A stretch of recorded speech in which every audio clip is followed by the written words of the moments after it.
कल काशी में मैंने बाबा विश्वनाथ और काल भैरव का आशीर्वाद लेकर नामांकन किया और आज यहां त्र्यंबकेश्वर की धरती पर हूं। भगवान कालाराम की धरती पर हूं। मैं सभी को प्रणाम करता हूं। साथियों, आपकी सेवा यही मेरे जीवन का सबसे बड़ा लक्ष्य है।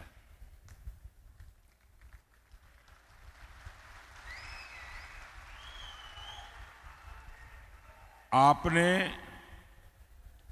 पिछले 10 साल में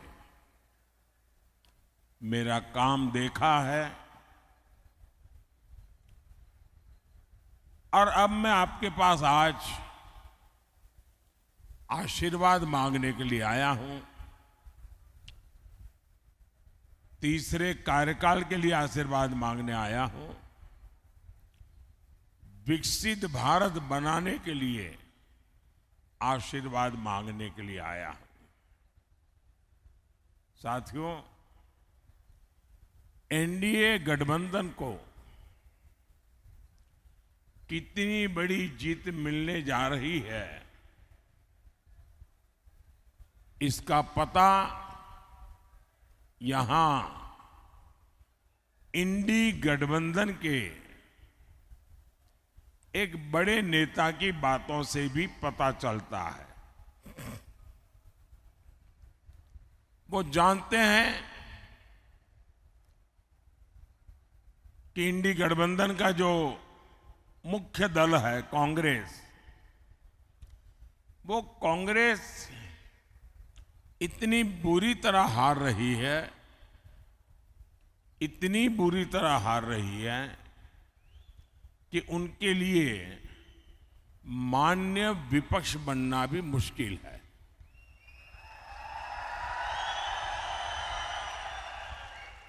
और इसलिए यहां के जो नेता है इंडी अलायंस के, यहां मतलब नासिक के नहीं, महाराष्ट्र के, उन्होंने सभी छोटे छोटे दल जो है, इन दलों को ये सुझाव दिया है कि चुनाव समाप्त होने के बाद इन सभी छोटी पार्टियों ने कांग्रेस में मर्जर कर देना चाहिए, यानी अपने अपने शटर बंद कर देने चाहिए, क्योंकि उनको लगता है कि अगर ये सभी दुकानें उस दुकान में मिल जाएगी तो शायद इतना नंबर हो जाए ताकि वो मान्य विपक्ष बन जाए। ये हाल है इनका। साथियों, ये नकली शिवसेना,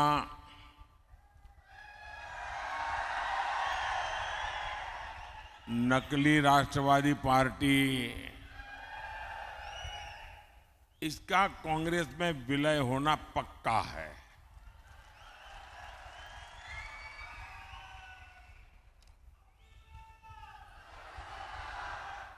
और जब ये नकली शिवसेना का कांग्रेस में विलय हो जाएगा, मुझे सबसे ज्यादा याद बाला साहब ठाकरे की आएगी, क्योंकि बाला साहब जी कहते थे, जिस दिन लगा कि शिवसेना कांग्रेस बन गई है, उस दिन शिवसेना समाप्त कर दूंगा। मतलब अब नकली शिवसेना का अता पता भी रहने वाला नहीं है। और मुझे लगता है ये जो विनाश हो रहा है, ये बाला साहब को सबसे ज्यादा दुखी करता होगा। साथियों, नकली शिवसेना ने बाला साहब के हर सपने को चूर चूर कर दिया है। बाला साहब ठाकरे का सपना था अयोध्या में भव्य राम मंदिर का निर्माण हो।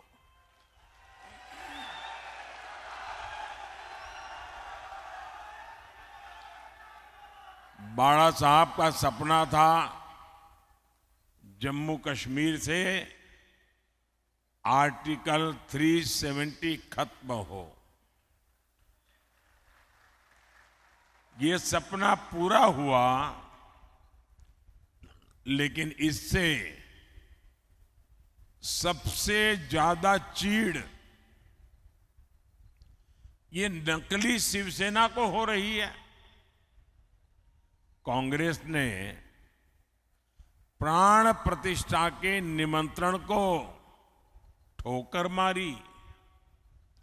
नकली शिवसेना ने भी वही रास्ता चुना। कांग्रेस के लोग मंदिर के लिए अनाप शनाप बातें कर रहे हैं और नकली शिवसेना एकदम चुप है। इनकी ये पार्टनरशिप पाप की पार्टनरशिप है और पूरे महाराष्ट्र के सामने इनका पाप एक्सपोज हो चुका है। साथियों, ये नकली शिवसेना वाले उस कांग्रेस को सिर पर उठाए घूम रहे हैं जो कांग्रेस वीर सावरकर जी को दिन रात गालियां देती है। महाराष्ट्र की स्वाभिमानी और राष्ट्रभक्त जनता ये जब देखती हैं, ये जब सुनती हैं, तो महाराष्ट्र के लोगों का गुस्सा 7वें आसमान पर चढ़ा हुआ है। लेकिन अहंकार शिवसेना, नकली शिवसेना में इतना आ गया है कि उनको महाराष्ट्र के लोगों की भावना की भी कोई परवाह नहीं है, उनको कोई फर्क नहीं पड़ रहा है। कांग्रेस के आगे घुटने टेकने वाली नकली शिवसेना को सजा देने का मन पूरे महाराष्ट्र ने बना लिया है। और 4 चरण के जो चुनाव हुए हैं, इन चारों चरण में इनको चारों तरफ से चित्त कर दिया है जनता ने।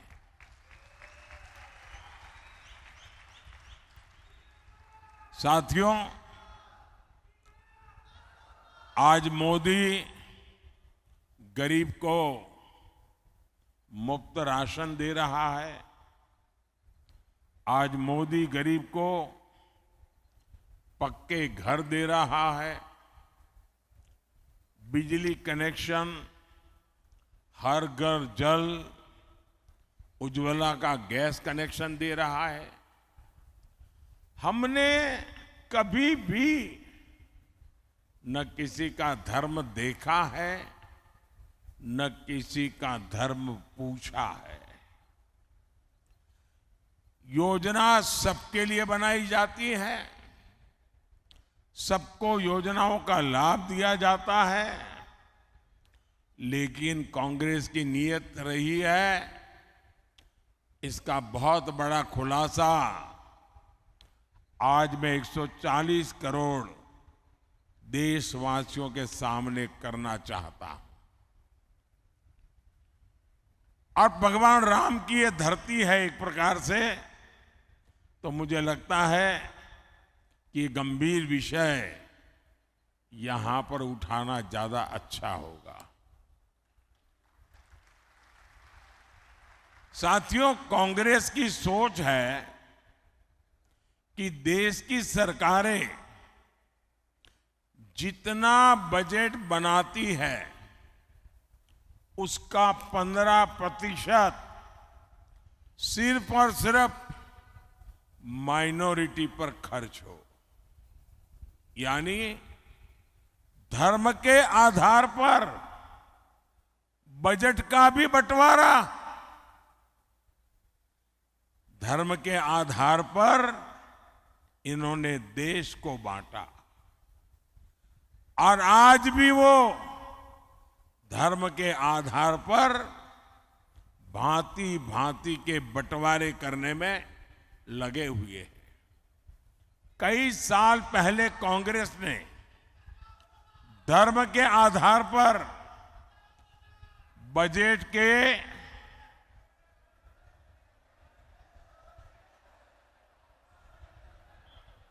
आवंटन को हरी झंडी दिखा दी थी।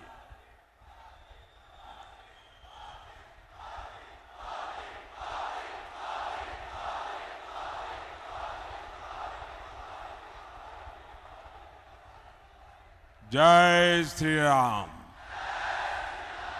जय श्री राम। भारत माता की, भारत माता की। आप कल्पना कर सकते हैं कि बजट का इस प्रकार से टुकड़े करना ये कितना खतरनाक विचार है। और आप जानते हैं कांग्रेस के लिए माइनॉरिटी सिर्फ एक ही है, उसका अपना प्रिय वोट बैंक। मुझे याद है उस समय मैं सीएम था और जब ये बात कांग्रेस ने उठाई थी तो मैंने उसका मुख्यमंत्री रहते हुए पुरजोर विरोध किया था। कांग्रेस उस समय चाहती थी कि देश के सारे बजट का 15% सिर्फ मुसलमानों पर खर्च हो। तब भाजपा के जबरदस्त विरोध के बाद ये कामयाब नहीं हो पाए थे, लेकिन अब ये सारे पुराने एजेंडे की उसको लागू करने पर तुले हुए हैं। बाबा साहब आंबेडकर धर्म के आधार पर आरक्षण के खिलाफ थे, लेकिन कांग्रेस कह रही है कि एससी, एसटी, ओबीसी और गरीबों का आरक्षण छीनकर मुसलमानों को दे देगी। कांग्रेस आपकी संपत्ति को भी जब्त करके उसका हिस्सा अपने वोट बैंक को देने की तैयारी में है। लेकिन कांग्रेस और इंडी अगाड़ी वाले कान खोल करके सुन ले, मोदी धर्म के आधार पर न बजट बांटने देगा और न ही धर्म के आधार पर आरक्षण देगा।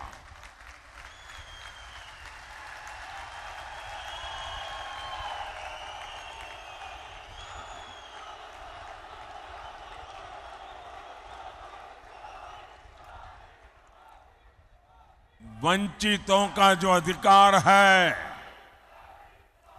वंचितों का जो अधिकार है, मोदी उसका चौकीदार है।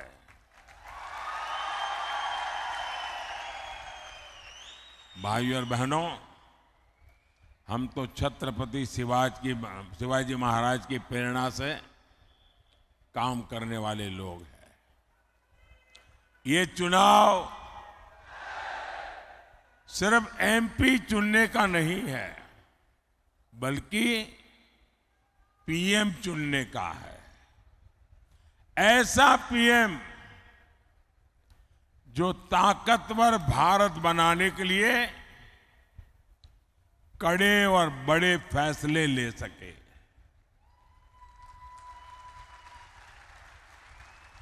आप देखिए, कोरोना का इतना बड़ा संकट काल आया, भारत ने इसका डटकर मुकाबला किया, कोरोना को हराया। इसमें आरोग्य विभाग में हमारी बहन भारती पवार जी,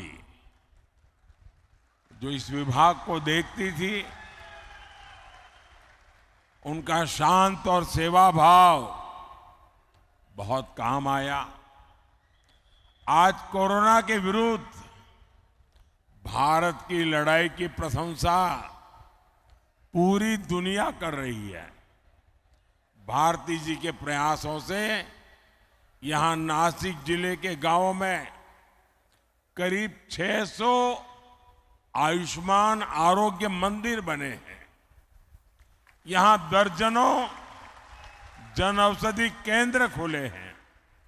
इन केंद्रों पर 80% डिस्काउंट पर दवाएं दी जा रही है।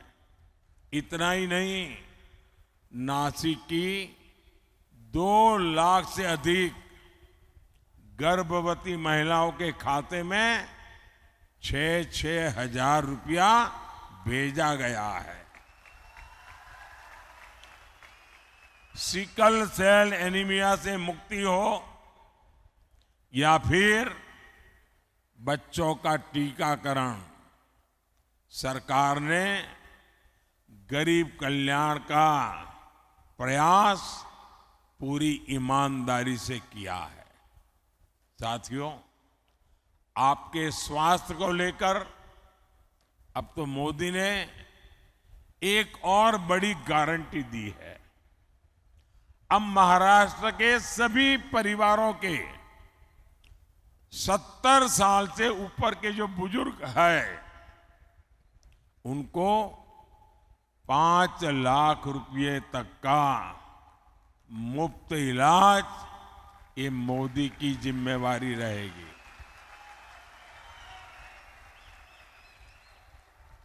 और इससे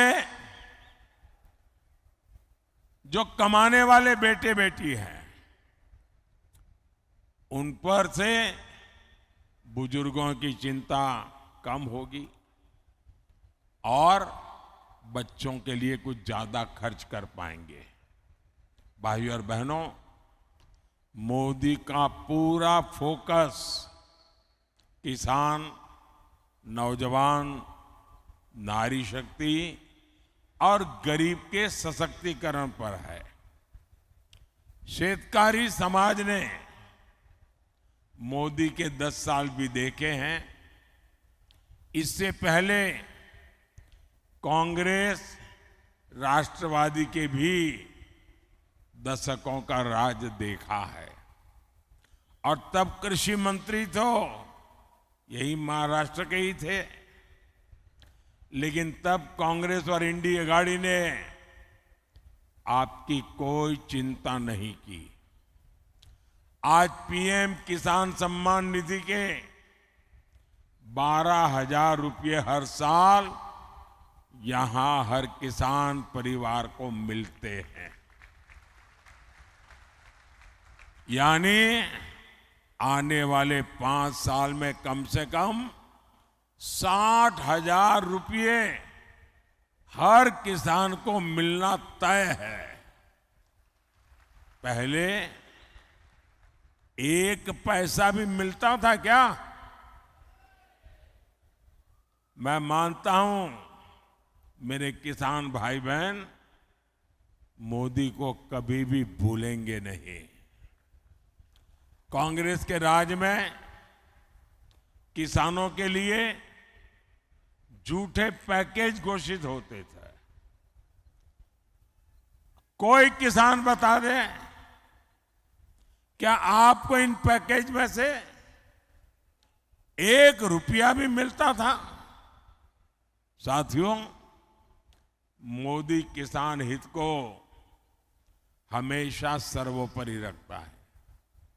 नासिक और ये क्षेत्र तो प्याज और अंगूर की खेती के लिए प्रसिद्ध है।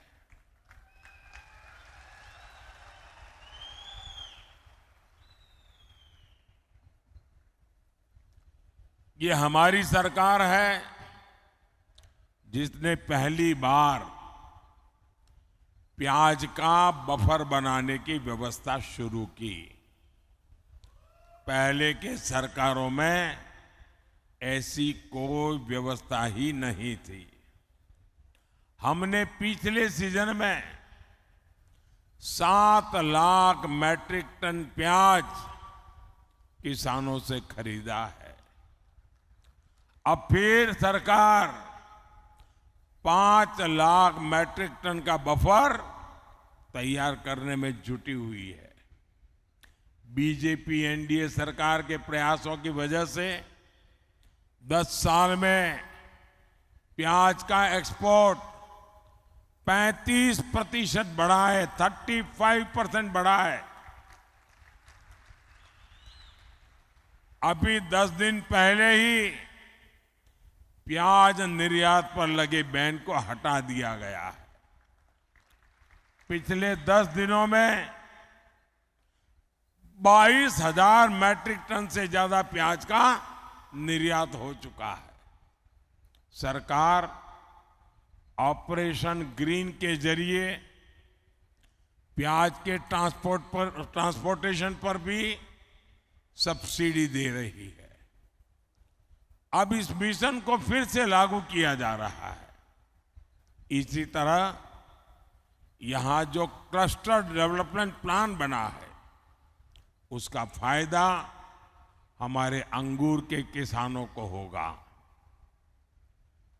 साथियों, जन कल्याण की ऐसी ही गारंटियों को पूरा करने के लिए डिंडोरी से बहन भारती पवार जी और नासिक से शिवसेना के हमारे साथी हेमंत गोडसे जी को भारी मतों से विजयी बनाना है। और इसलिए मेरा आपसे आग्रह है कि मतदान ज्यादा से ज्यादा हो। संकल्प पुराने सारे रिकॉर्ड तोड़ने का हो, पोलिंग बूथ जीतने का हो और अधिक से अधिक लोगों को मिलकर के भारतीय जनता पार्टी और एनडीए अलायंस को आप विजयी बनाएं, एक मजबूत सरकार बनाएं, आपका भविष्य भी उज्जवल हो, आपको बच्चों का भी भविष्य उज्जवल हो। For more of such videos, do like, share and subscribe to ET Now Swadesh.